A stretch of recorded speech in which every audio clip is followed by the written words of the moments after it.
Assalamualaikum warahmatullahi wabarakatuh. Yang saya hormati Bapak Dr. Idris Winarno, STMkom, selaku dosen pembimbing 2 pada proyek akhir saya pada tahun ini. Yang pertama yang ingin saya sampaikan, terima kasih kepada Bapak yang telah memberikan kesempatan kepada saya untuk bimbingan kepada Bapak. Kemudian dengan video ini menggantikan bimbingan di hari Jumat kemarin yang belum jadi terlaksanakan. Yang ingin saya sampaikan yang pertama adalah progres aplikasi proyek akhir saya hingga saat ini atau hari ini 13 Mei 2023, yaitu 81,39%. Dengan kekurangan pada modul kasir, modul rule user, dan mobile. Kemudian langsung saja saya ingin mendemokan progres aplikasi saya. Yang pertama ini adalah menu awal atau welcome. Kemudian di sini ada login. Kemudian pada menu login ini terdapat email serta password. Kemudian setelah masuk langsung ke menu dashboard.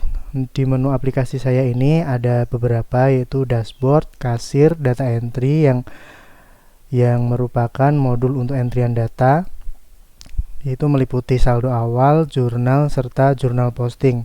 Kemudian di modul laporan itu ada buku besar, kertas kerja, neraca, laba rugi, arus kas, serta LPE. Kemudian di parameter ini ada entitas, akun, jenis jurnal. Kemudian yang terakhir adalah di setting, menu setting atau modul setting itu terdapat kelola user dan rule user. Kemudian proses bisnis di aplikasi ini yang pertama adalah entitas atau perusahaan menginput profil entitas terlebih dahulu. Karena jika entitas ini dihapus, misal nanti logo serta profil-profil yang ada di perusahaan akan kosong. Kemudian setelah menginput data entitas, kemudian user mengisi akun. Akun terdiri dari akun level 1, level 2, level 3, dan saldo normal. Yang ini berfungsi sebagai nantinya untuk parameter pengisian saldo. Kemudian untuk menu akun level 1 ini merupakan CRUD dari akun level 1 yang bisa ditambahkan, edit, maupun dihapus dan dilihat secara ringkas. Kemudian di akun level 2 sama CRUD pada akun level 2. Kemudian juga bisa ditambahkan, dihapus, di-read, serta diedit. Kemudian di akun level 3 juga sama. Ini berkoneksi dengan akun 1 sama akun level 2. Kemudian untuk saldo normal, ini penentuan debit dan kredit dari sebuah akun. Untuk akun ini dan penentuan saldo debit kredit ini saya menggunakan chart of akun yang mengambil referensi dari aplikasi akuntansiku. Kemudian pada akun view, di akun view ini merupakan tampilan dari akun yang bisa dilihat mulai dari aset ini apa saja, kemudian kewajiban itu apa saja, ini terdiri dari utang, kewajiban, lancar, lainnya atau jangka panjang. Kemudian modal juga bisa dilihat dan seterusnya. Kemudian untuk data akun ini sudah saya isikan dengan data real. Kemudian setelah data akun dan entitas ini sudah terisi, kemudian user dapat mengisi jenis jurnal. Nah, jenis jurnal ini dapat dilihat juga di referensi jenis jurnal pada modul akuntansi. Kemudian selanjutnya setelah data parameter ini sudah terisi semua, maka aplikasi dapat dijalankan mulai dari data entry, kemudian saldo awal. Nah, untuk saldo awal ini merupakan entrian awal dari sebuah entitas pelaporan pada tahun atau periode pelaporan. Sehingga kalau toko Barokah Jaya ini baru menggunakan aplikasi ini, maka akan mengisi kas awal yang sudah dimiliki pada toko Barokah Jaya maupun aset-asetnya. Ini dimasukkan ke dalam saldo awal. Kemudian setelah saldo awal terisi, kemudian mengisi jurnal. Nah, mengisi jurnal ini mengisi transaksi harian. Kalau ada penjualan maupun penerimaan itu bisa dicatat melalui jurnal. Kemudian setelah mengisi jurnal, user akan dapat mengisi rinciannya seperti kas atau pendapatan. Contoh ini adalah penerimaan servis dari printer. Kemudian akunnya kalau kas bertambah berarti masuk di debit, kalau pendapatan bertambah masuk di kredit, sehingga jurnalnya akan muncul seperti berikut. Kemudian untuk tambah rincian ini, user dapat mengklik tombol ini dan dapat menambahkan sesuai rekening yang telah dimasukkan pada akun referensi. Kemudian setelah jurnal ini terentry, maka jurnal harus diposting ke laporan atau ke buku besar, karena kalau tidak diposting, laporan tidak akan muncul. Kemudian ini saya coba unposting jurnal semua. Nah, ini statusnya akan berubah menjadi belum terposting, sehingga di laporan buku besar ini akan muncul saldo awal saja, karena pada laporan jurnal itu tidak muncul karena tidak terposting, sehingga sebelum lanjut mencetak laporan ini harus diposting. Untuk posting data ini bisa satu persatu per jurnal atau bisa langsung jurnal posting semua. Kemudian masuk ke buku besar. Di buku besar ini menampilkan beberapa informasi terkait transaksi pada akun tersebut atau akun berkenaan. Di sini misalkan kas itu keluar masuknya sebagai berikut.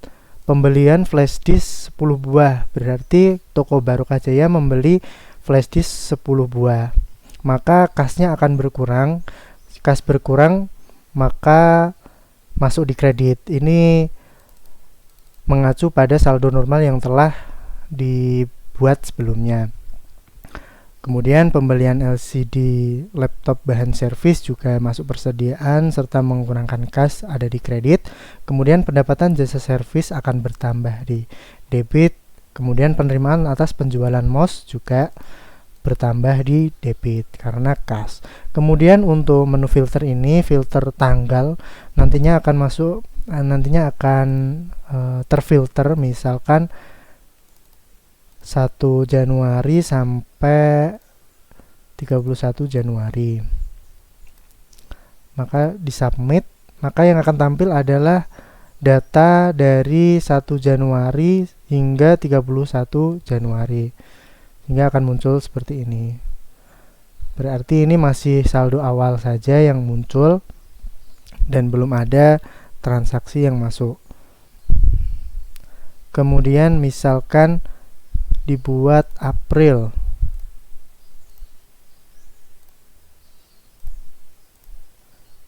Nah, di bulan April ada beberapa transaksi, ini contohnya di kas itu ada beberapa, contohnya transaksi di bulan April, kemudian perubahan saldo pada pendapatan serta aset tetap peralatan kantor. Pembelian laptop ini merupakan masuk ke aset peralatan kantor. Kemudian di kertas kerja ini terdapat beberapa akun serta laporan-laporan secara singkat, yaitu terdiri dari neraca saldo, jurnal penyesuaian, neraca saldo setelah disesuaikan, laba rugi serta neraca.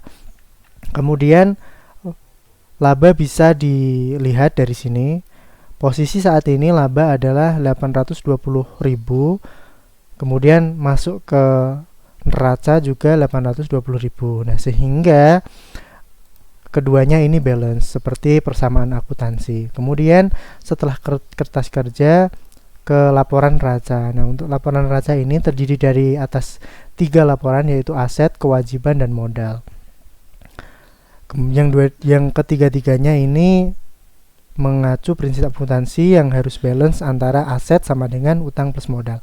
Ketika kewajiban atau utang plus modal ini ditambahkan dan jumlahnya sama dengan aset, maka laporan tersebut sudah benar.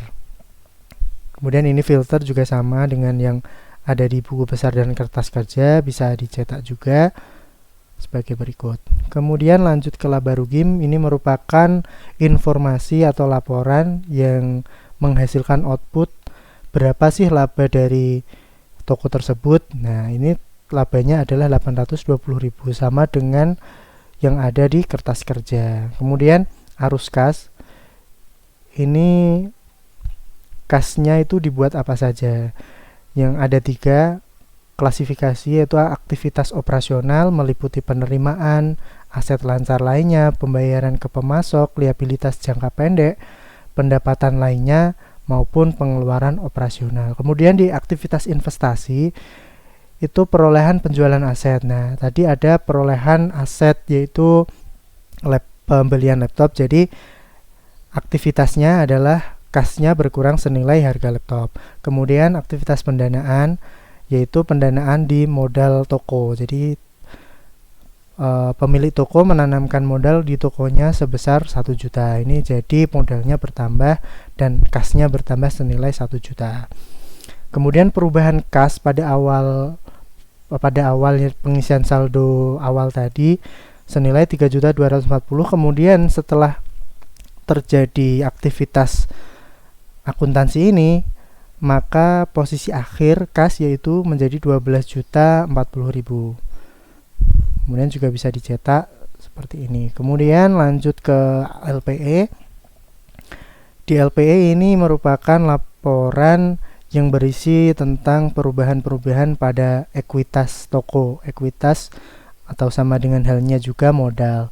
Kemudian laba rugi ini merupakan laba rugi toko. Nah, ini juga masuk ke modal karena mendapatkan laba senilai ini. Kemudian modal tambahan ini dari pemilik maupun dari entitas lain akan masuk di sini. Kemudian pengisian saldo awal juga tadi akan menambah modal senilai 14.500. Kemudian setelah terentry semua, akan bisa dilihat secara ringkas pada menu dashboard. Ini ada chartnya sesuai dengan bulan. Kemudian di sini ada kasnya sekarang senilai 12.040.000. Kemudian laba ruginya juga senilai 820.000. Kemudian jumlah transaksi yang telah terinput adalah 10. Kemudian nilai aset pada toko ini atau toko Barokah Jaya ini senilai 26.320 yang meliputi terdiri dari kas, terdiri dari aset dan maupun lainnya. Kemudian progres aplikasi ini sampai dengan saat ini baru sekian. Untuk modul kasir ini dan rule user masih belum. Kemudian serta kelola user ini sudah selesai. Ini jadi yang bisa mengakses ini adalah administrator, bisa menambahkan, menghapus serta mengedit user-user yang ada. Demikian demo dari saya atau presentasi demo dari saya. Mohon maaf apabila terdapat kekurangan dalam penyampaian maupun komunikasi dengan Bapak. Saya mohon maaf sebesar-besarnya. Atas perhatian Bapak, saya ucapkan terima kasih. Wassalamualaikum warahmatullahi wabarakatuh.